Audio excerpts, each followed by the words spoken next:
Suivez les interviews de Richard Findiquian sur RCF et répondez à la question-jeu à la fin de chaque interview pour gagner les cartes cadeaux Cultura, des places de cinéma Le Prado à Marseille et votre inscription pour participer au tirage au sort afin de gagner des billets d'avion avec la compagnie Transavia. Suivez les prix du livre avec shop.leshopdormarseille.com. Richard Findiquian. Éric Nolot, bonjour. Bonjour. Éditeur, traducteur, écrivain, critique littéraire, vous êtes aussi l'homme de télévision que tout le monde connaît. Après avoir été chroniqueur sur Paris Première et France Inter, on se souvient du tandem que vous formiez avec Éric Zemmour de 2007 à 2011 en tant que critique dans l'émission de Laurent Ruquier, On n'est pas couché, un duo qui se reformera plus tard avec Zemmour et Nolot, un talk show d'actualité sur Paris Première, chaîne sur laquelle on se souvient également de vos chroniques littéraires dans Ça balance à Paris. En 2018, vous rejoignez Cyril Hanouna dans Balance ton pote sur C8 et l'on vous retrouve aussi sur CNews dans l'émission matinale de Pascal Praud. Aujourd'hui, Éric Nolot, vous publiez La faute à Rousseau aux éditions Léo Cher, ouvrage sans filtre dans lequel vous ne manquez pas d'idées pour charger la députée Sandrine Rousseau et épingler ses contradictions. Alors c'est en suivant l'exécution politique de Julien Bayou par la députée écologiste, l'un de ses rivaux politiques, qu'est partie l'idée d'écrire ce livre, Éric Nolot.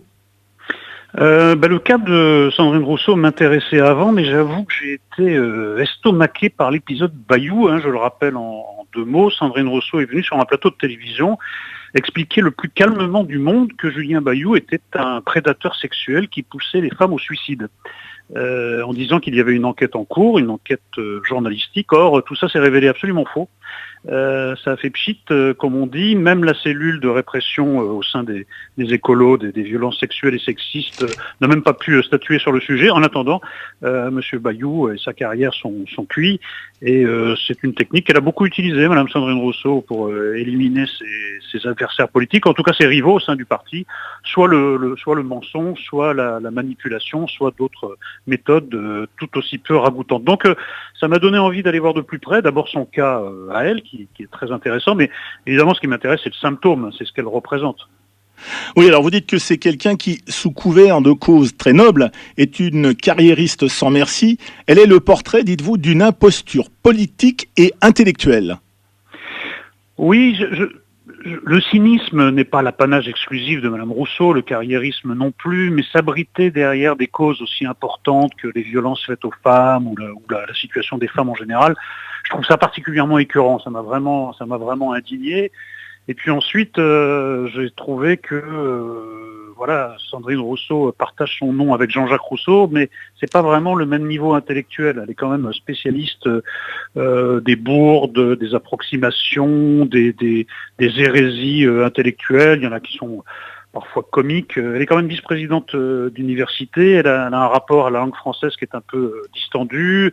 Puis elle a des théories très étranges, par exemple que Malthus était influencé par Darwin, alors que le second a publié ses livres plusieurs dizaines d'années après la mort du second. Enfin, tout ça est un gloubi-boulga de n'importe quoi, et je pense que c'est très révélateur de notre époque que ce genre de personnage puisse à ce point monopoliser les médias. Ça doit être la record woman des invitations. Et je trouve qu'il y a quelque chose de très malsain, un jeu très malsain joué par les médias qui échange, si vous voulez, le concours de petites phrases auxquelles se livre Madame Rousseau contre le fait de pas trop l'embêter, de pas la mettre au pied du mur devant ses contradictions et ses bourdes. Alors on reviendra sur les invitations, vous ne mâchez pas vos mots. Pour vous, il y a du taliban en Sandrine Rousseau, un sectarisme au relent totalitaire. Les talibans, dites-vous, détruisent les Bouddhas et Sandrine Rousseau soutient la détérioration d'œuvres d'art au nom de la cause écologiste. Il y a une volonté d'éradiquer le passé au nom d'idéaux contemporains. Tout doit s'effacer devant l'écoféminisme à la Sandrine Rousseau. Écoutez, les talibans ont fait la démonstration, malheureusement, que quand ils arrivent au pouvoir, tout ce qui existait avant eux doit être éradiqué, c'est le bon mot. Donc, en Afghanistan, ils ont par exemple dynamité les Bouddhas. Et pour Madame Rousseau et ses amis, c'est encore plus général, c'est-à-dire que tout ce qui existait avant l'écoféminisme, en fait, est entaché de patriarcat. Ça a été créé dans des conditions patriarcales, donc il faut tout raser et puis reconstruire à nouveau frais à partir d'une nouvelle religion, puisque l'écoféminisme est une religion assez totalitaire. Ensuite, il y a d'autres points communs avec l'islamisme, avec les fanatiques islamistes qui sont assez ennuyeux. D'abord, elle a un rapport au voile, par exemple, qui la rapproche des islamistes. Elle trouve que c'est un embellissement. Vous voyez, elle est loin de condamner le voile. Elle a un soutien extrêmement mou et intermittent des femmes iraniennes qui sont pourtant soumises au pire, au viol, aux violences, à la mort. Et puis, il y a un côté bigote en elle, une manière de condamner la sexualité, particulièrement la sexualité masculine, en tant que telle. C'est-à-dire qu'elle commence par dénoncer les violences commises par des hommes envers des femmes, mais ça dérape, comme si ça ne suffisait pas, ça dérape vers une condamnation de la sexualité masculine en tant que telle, du désir masculin en tant que tel. Alors Sandrine Rousseau propose, toujours selon vous, un programme de régression totale, morale, idéologique et intellectuelle. C'est la raison pour laquelle le projet de société que porte Sandrine Rousseau est à vos yeux terrifiant. Ah ben moi je ne veux pas vivre, c'est le but principal de mon livre, hein. Je ne veux pas vivre dans le monde que tente de nous imposer par la force Sandrine Rousseau et ses amis. Je ne veux pas vivre dans ce monde où on réécrira les œuvres du passé selon les critères du présent, où il faudra enlever les mots qui déplaisent, qu'il faudra enlever les idées qu'on déplaise au nom d'une pureté idéologique. Je ne veux pas vivre dans un monde de pureté, je veux rester dans le monde d'impureté, car la vie est impure, la littérature est impure, et on ne peut pas faire de la vie une expérience de laboratoire, ni de la littérature une expérience de laboratoire. Je ne veux pas vivre dans ce monde, et il sera bientôt trop tard, parce que c'est des gens qui essaient de vous l'imposer par l'écriture inclusive, par exemple. Donc ils s'en prennent à la langue, ils s'en prennent à ce qui m'est très cher, à la langue, à la littérature, à la vie, au rapport entre les hommes et les femmes qui maintenant ne sont plus perçus que sous l'angle d'une relation entre un bourreau, tous les hommes seraient des bourreaux et des victimes, toutes les femmes seraient des victimes. Non, faut pas se voiler la face, hein. C'est un projet, c'est un contre-projet de société, un contre-projet de civilisation. Il faut s'y opposer avant qu'il soit trop tard. Mais alors, ce qui vous paraît catastrophique, c'est que, selon vous, Sandrine Rousseau est en train de tuer la gauche authentique, hein, la gauche social-démocrate. Ah ben évidemment, c'est en fait, son écoféminisme, c'est très simple, c'est la combinaison d'une écologie punitive et d'un féminisme punitif. Le tout nappé de sauce islamo-gauchiste. Donc c'est absolument tout le contraire des valeurs de la gauche social-démocrate. C'est anti-républicain, c'est anti-laïque, c'est anti-universaliste. Donc elle coche malheureusement toutes les cases. Ce n'est pas compatible avec la gauche authentique que je prétends, peut-être immodestement, hein, être un des représentants. Donc il faut le dire, ce sera cette gauche-là qui gagnera ou l'autre, mais c'est pas... L'un tuera l'autre, c'est sûr. Et puis, ce sera notre civilisation telle que nous l'entendons qui survivra, ou alors le wokisme, l'écoféminisme et l'islamo-gauchisme représentés par Sandrine Rousseau l'emporteront. Et ce sera un monde très très triste dans lequel nous expédierons nos enfants. Alors vous dites aussi que derrière le cirque médiatique, elle est la record woman des invitations. Alors pourquoi, selon vous, les médias s'arrachent-ils Sandrine Rousseau? Est-ce plutôt pour ses punchlines provocatrices ou pour ses bourdes? C'est une bonne cliente, comme on dit, vous savez, oui. C'est quelque chose qui marche très bien dans les médias, la bonne cliente, parce qu'on veut quelqu'un sur qui on peut compter pour faire de l'audience. Mais moi, je l'ai un peu exprimé tout à l'heure, je crois qu'il y a un jeu de dupes, je crois qu'il y a un échange, un troc, un échange de marchandises. On se dit, elle va bien sortir une punchline ou alors une bourde, cette bourde va être reprise par les autres médias ou sur les réseaux sociaux, et en échange, eh bien, ne l'embêtons pas trop. D'ailleurs, vous aurez remarqué que pas une seule fois récemment, ce qui est inouï, pas une seule fois on ne lui a posé une question sur le pamphlet que je lui ai consacré. Oui. Moi, mon intuition, c'est que c'est négocié en amont. Parce que imaginez toute autre personne politique qui aurait fait l'objet d'un pamphlet aussi, je dirais pas violent, je pense pas avoir été violent, mais assez offensif en tout cas, on lui poserait la question. Vous avez vu, il y a un livre qui vous est consacré et on lui dit ceci, il dit ceci ou cela à votre propos. Non. Pas Sandrine Rousseau qui, elle, échappe à ce genre de questions.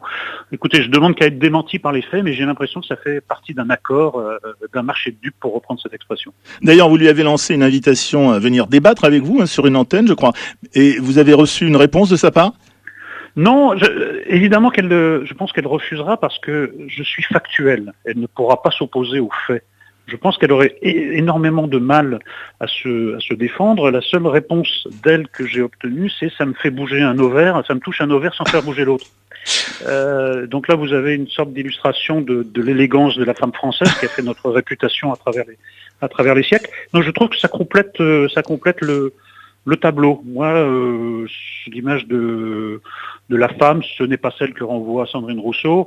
L'image du féminisme, ce n'est pas non plus celle que renvoie Sandrine Rousseau. Moi, ma beauté féministe, c'est quand même beaucoup plus Colette que Sandrine Rousseau. Pour terminer, un mot sur le discours de Justine Triet, Palme d'Or du Festival de Cannes. On en parle beaucoup en ce moment. Alors Justine Triet, selon vous, Éric Nolot, a craché dans la soupe ? Écoutez, il faudrait lui décerner la palme du culot en plus de la palme d'or. Je ne me prononce pas sur le film que je n'ai pas encore vu.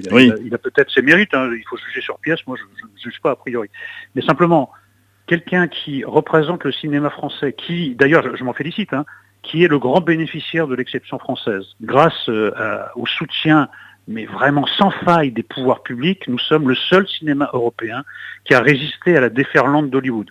Nous sommes les seuls qui n'ayons pas coulé corps et biens devant le cinéma américain. Quelqu'un qui vient dire, écoutez, on est dans un système néolibéral et c'est horrible. Écoutez, franchement, c'est absurde. C'est absolument absurde, grotesque. C'est d'une ingratitude folle par rapport à tous les efforts que nous faisons, nous tous, car c'est quand même financé avec de l'argent public. Enfin, tout ça est vraiment du non-sens. Alors maintenant, il y a quand même une explication, c'est que maintenant, pour être sûr d'être bien vu, d'être dans la doxa, de mettre toutes les chances de son côté pour faire un grand nombre d'entrées, il faut tenir un discours anti-système. Alors c'est un petit couplet sur les retraites. Ça permet de faire croire aux gens que les gens du cinéma vivent dans le même monde que les Français moyens, ce qui n'est pas vrai. Ils vivent dans un monde tout à fait privilégié. Il s'agit de le faire oublier, car on n'aime pas beaucoup les privilégiés en France. Et puis, il faut faire croire que même si nous avons un système culturel subventionné jusqu'au trognon, et encore une fois, je m'en félicite et je veux que ça continue, eh bien, il faut faire croire que nous vivons dans un monde néolibéral. Écoutez, regardez comment fonctionne la France, le système de redistribution. Évidemment qu'il est imparfait, mais qualifier la France de pays néolibéral, c'est tout simplement comique. Tout le monde devrait éclater de rire. Ben non, ça donne lieu à des dissertations et à des analyses extrêmement sérieuses. Donc là, on est en train de basculer peu à peu dans un pays de fous. Bon écoutez, on terminera là-dessus, Éric Nolot. Je rappelle le titre de votre livre, La faute à Rousseau. C'est publié aux éditions Léo Cher. Merci, Éric Nolot. Merci à vous. À bientôt. Maintenant, voici la question jeu. Les prix du livre RCF avec Cultura Aubagne, le cinéma Le Prado Marseille et la compagnie aérienne Transavia. En quelle année Éric Nolot rejoint-il Cyril Hanouna sur C8 ? Je répète, en quelle année Éric Nolot rejoint-il Cyril Hanouna sur C8 ? À gagner donc des cartes cadeaux Cultura, des places de cinéma avec le cinéma Le Prado à Marseille et votre inscription pour participer au tirage au sort afin de gagner des billets d'avion Transavia pour les premières bonnes réponses en appelant le 04 91 50 82 33 04 91 50 82 33. À vous de jouer. Richard Findiquian. Suivez les prix du livre avec shop.leshopdormarseille.com.